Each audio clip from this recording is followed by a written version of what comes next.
Hello friends.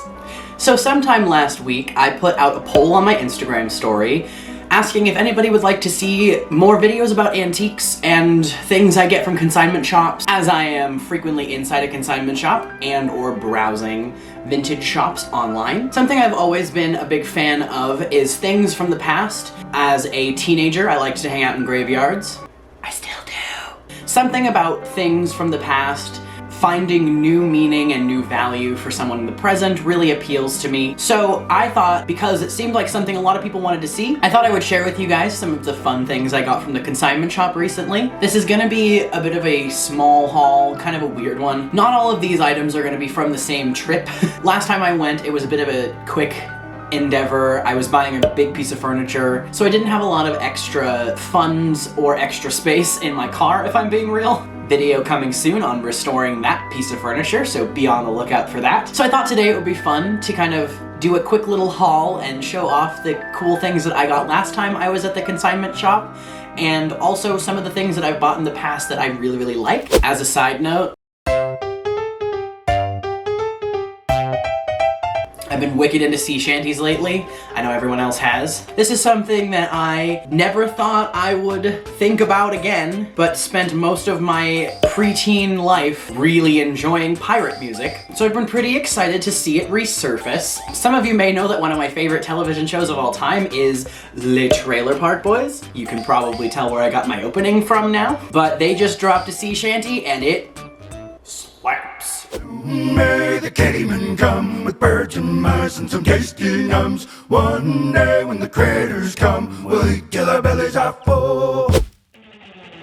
So the first thing I'd like to start with is something I got last time I was at the consignment shop. I was pretty excited about it. I'd never seen anything like this before. It's a trivet, and trivets essentially are used to hold pots, basically. As with most of these items, I'm not completely certain what time period these are from, how old they are, if they're even potentially contemporary items. That's kind of the deal with consignment shops, but I really enjoyed the way that this looked. Again, I'm not sure how old it actually is, but I think it's really pretty, and I really love this floral detail on it. I'm not sure if I'll actually use it as a trivet. I might just find a way to mount it on the wall because I think it's so dang pretty. Yeah, I'm a big fan of this type of old cast iron type. I don't know if this is cast iron, but it has that wrought iron, cast iron kind of look to it, which I think is really cool and really pretty. So the next thing, and I should say things because this is going to be where I deviate, something that I've sort of amassed a large collection of over the last few years. These are some that I got very recently, so I thought I'd throw them into this haul just to kind of pad out this video a little bit longer, to be honest. One of my biggest interests when it comes to antiquing, vintage items, things of this sort, are old containers, specifically glass bottles.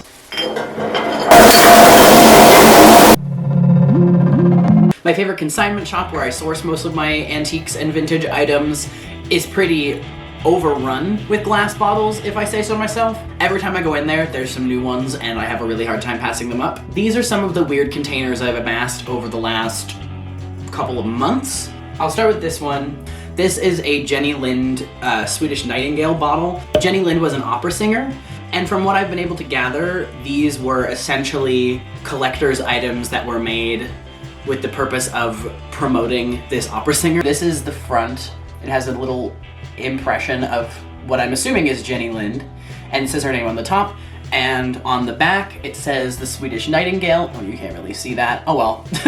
Next up I have this tea tin. So this is a Boston's tea can. I've been considering cleaning it out so I can actually put my own tea in here, but it does seem like it's gonna be a bit of a struggle. It's hard to even open it. So for now it's just a piece of decor on my tea and coffee station. So the next bottle is this one, which says Big Wolf on it. I'm not actually completely sure if this is a contemporary item that's made to look vintage or if it's a actual vintage bottle. I haven't been able to find any information on anything called Big Wolf, so I'm not really sure at this point. And this one I know is an antique because you can kind of tell by looking at it. This is an old malt rye bottle. This one is the Montreal brand malt rye, It was made originally in Louisville, Kentucky, bottled in Gardner, Massachusetts. I just think it's really cool to have these very old looking and distressed bottles. I think that it really kind of gives the room almost an apothecary vibe.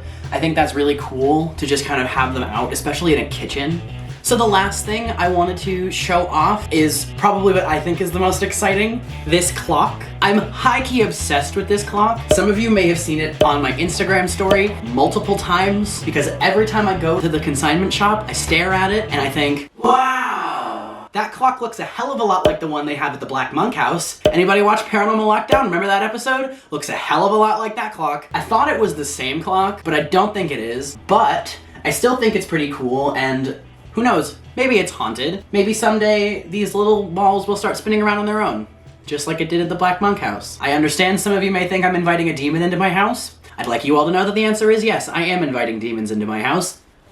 So that's everything that I have to show off for now. Hopefully in the future I'll be able to do more videos like this. I think this is really fun and a really cool idea, especially since I'm someone who really, really loves antiques and I have so many in my house. I've been wanting to do some kind of antique oddity tour, just using the ones that I've amassed over the last few years. So be on the lookout for that video soon. I think that would be really fun to do also. So yeah, that's it for this week's video. I really hope you enjoyed it. I really appreciate you guys sticking around, and I really appreciate you checking out this video if you're new to this channel. If you'd like to follow me elsewhere and follow along with my consignment shop adventures, you can follow me on my Instagram page. You can also follow me on Facebook if that's what you do. And as always, I will see you all next Friday. Bye-bye!